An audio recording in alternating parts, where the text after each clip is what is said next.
for our Wellness Wednesday segment, we're talking all about people pleasing and self-sacrifice and how to set some boundaries and hopefully enforce them. Joining me now in studio, Dr. Emily Jacobs, who's an author, speaker, leadership coach, and founder of Empowered Moms.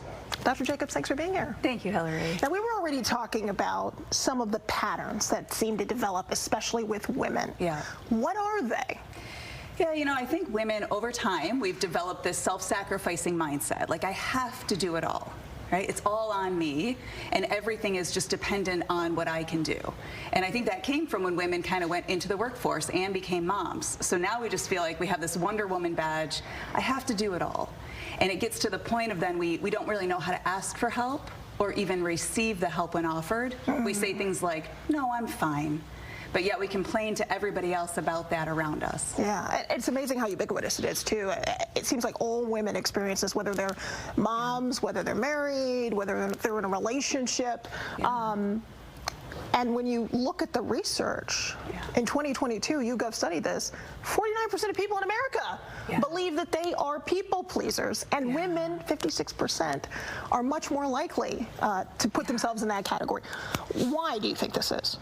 Yeah, you know, I think because women want to do good, right? And we want to serve and we want to make people happy, right? So I was telling you a little bit earlier is that I actually love being a people pleaser. And I used to say I was a recovering people pleaser, like it was a bad thing. And then I realized, no, it actually lights me up to help people and serve them and give. I just feel like I'm in a giving personality.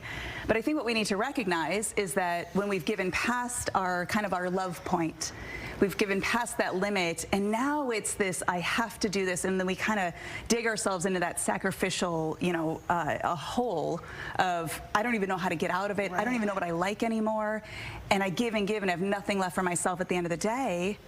I always ask people, well, why are we doing that? I love the way you described it, past a love point, because once you lose yourself, how can you honestly love someone else fully? Right. Like, these boundaries are helpful for you as an individual, not just for the relationships you're in. Exactly. And for the people you're in the relationships with as well. Yes, and they sort of can't, works both ways. Exactly, and they can't read your minds. So if we can't communicate that limit, you know, boundaries kind of that is a negative word that people think is just kind of mean and saying no all the time. But if we can't communicate, I've reached my limit today. If we could even just say those words, I mean, how transformational would that be in your day if you could communicate to a loved one? I've reached my limit. Yeah, I love it. It's a beautiful concept, and those boundaries can in some ways be more loving. Yes, yes. Yeah. I think a lot of people think that it's mean. It's just saying no and putting up this hard wall, and I have to kind of be aggressive about it. It's not at all. Because if you're not that personality, then you won't come across that way when you say, listen, you know, I'm going to sit this one out today, or thank you for asking me to do this big project at work, or this big favor.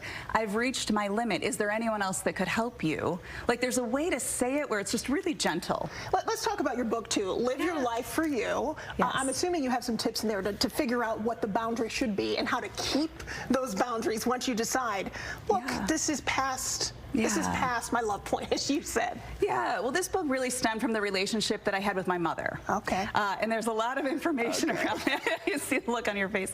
Yeah, and I hear that from a lot of women that I've been coaching for the last couple of years is that, you know, sometimes our parents' voice is our inner voice.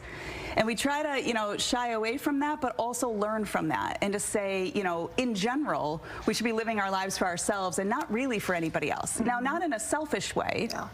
Because I think that's what most people feel. You know, it's so selfish for me to say that my wants and my needs. And I'm like, but who else is going to say that if you don't say that? Right, and you have to have that integrity. You have to have that personal integrity to be able to love other people fully. Yeah, so I appreciate your message. Thank you so much. You can follow Dr. Emily Jacobs by going to her Instagram page at Dr. Emily Jacobs or her website, empoweredmoms.com. We'll be back after a short break. Thank you. Thank you so much. It's great. This is fantastic. I love it.